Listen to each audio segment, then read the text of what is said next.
जंगल में दो दोस्त थे, वीरू और धीरू। वीरू हमेशा अपनी गति का प्रदर्शन धीरज के सामने करता रहता था। वीरू ने कहा, तुम बहुत धीमे हो धीरू, तुम मुझसे कभी नहीं जीत सकते।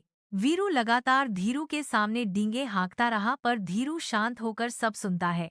उसके चेहरे पर शांति का भाव था। वीरू ने जंगल के सभी जानवरों के सामने धीरू को उससे रेस करने की चुनौती दी। धीरू ने भी शांत स्वभाव में चुनौती को स्वीकार किया। अगले दिन दोनों रेस के लिए आमने सामने खड़े थे। वीरू आत्मविश्वास से भरा हुआ है, जबकि धीरू शांत स्थिर व्यवहार बनाए रखता है।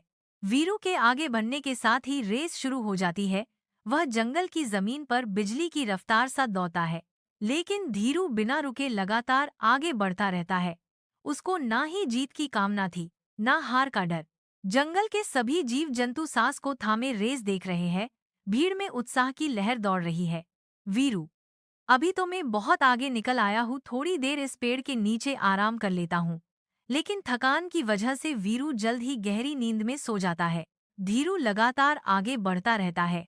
उसका संकल्प अटूट है, क्योंकि वह अंतिम रेखा के करीब पहुंच रहा है। धीरू के धैर्य की जीत होती है, वह रेस को जीत जाता है। जंगल के सभी जीव जंतु उत्साह से उसका स्वागत करते हैं। धीरू की खुशी का ठिकाना ना रहा, उसे विश्वास नहीं हो रहा था कि वह इस रेस का विजेता है। वीरू अपनी हार से दुखी और निराश हो जाता है। धीरू उसे समझाता है कि जीवन में हार और जीत तो लगा ही रहता है और हमें कभी भी दूसरों को अपने से कम नहीं आंकना चाहिए। वीरू ने माना कि वह अभिमानी हो गया था और अपने अभिमान में उसने धीरू को अपने से कमजोर समझा। सीख, हमें खुद पर आत्मविश्वास रखना चाहिए, ना कि अभिमान।